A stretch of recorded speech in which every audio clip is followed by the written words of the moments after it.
Bonjour à toutes et à tous, on commence cette revue de presse en France. On s'attend à un match de grande qualité ce soir entre l'Olympique Lyonnais et le PSG. L'équipe affiche en une ce matin Kylian Mbappé et Lucas Paqueta, les deux virtuoses du choc de cette 20e journée de Ligue 1. Vie artiste s'amuse le quotidien sportif français en référence au film oscarisé en 2011. Pour le Progrès, c'est un choc qui tombe à pic. Une victoire de prestige contre le leader pourrait relancer la saison des Gones et leur permettre d'accrocher une place de prestige.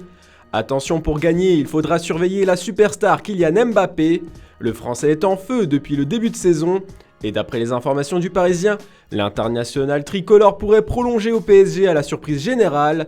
Mbappé et Paris, ce n'est pas fini, écrit le média. Selon le quotidien, Kylian Mbappé est satisfait du recrutement estival. Les dernières prestations de son équipe lui ont beaucoup plu. Ses volontés de départ sont en berne. Dimanche décisif aussi en Italie. Un dimanche pour la C1, précise le Corriere dello Sport. La Roma affronte la Juve et l'Inter rencontre la Lazio. 4 équipes qui ont pour ambition de jouer la Ligue des Champions la saison prochaine. Ils sont au coude à coude au classement, de la 5e à la 8e place de Serie A. Le quotidien met en avant sur sa une les acteurs principaux de la journée, Zaniolo, Dybala, Lautaro Martinez et Immobile. Ce matin, Tuttosport a choisi de se concentrer sur le match opposant la Roma et la Juve, Mourinho face à Allegri. Le devoir de la C1, titre le média. Dans Tuttosport, Allegri parle clairement de la Juventus comme équipe en reconstruction, mais que chaque projet de relance de la vieille dame passe consciencieusement par une place dans le top 4. Le coach italien n'a pas le droit à l'erreur aujourd'hui s'il ne veut pas rater cet objectif.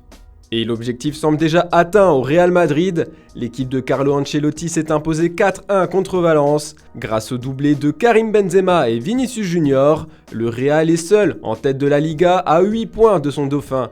Il s'amuse, titre Marca, pour souligner la supériorité du leader espagnol dans le jeu. Ceux qui en profitent le plus, c'est Benzema et Vinicius pour le quotidien espagnol. Anciennement blessés, tous deux étaient non convoqués pour le déplacement à Alcoyano en Coupe du Roi mercredi dernier. Un retour apprécié par Carlo Ancelotti après 2 journées de Liga en dents de scie pour le Real. Le buteur français en a même profité pour inscrire son 300e but avec le Real. Pour As, le championnat est grand ouvert pour la Casablanca cette saison. On ne retrouve pas la même ambiance chez les rivaux barcelonais. Réduit à 10 après l'expulsion de Gavi, le FC Barcelone a concédé le match nul à Grenade dans les derniers instants. Un but partout, c'est un résultat triste pour les culés qui manquent l'occasion d'aller sur le podium. Trébuché, titre Sport ce matin. Le Barça stagne à la 6e place du classement. Avec le but en fin de match, Mundo Deportivo parle d'une fin sanglante. Le journal catalan attend beaucoup plus de sérieux de la part des Blaugrana en fin de rencontre. Ce n'est pas la première fois de la saison que le Barça n'arrive pas à tenir le score en fin de match.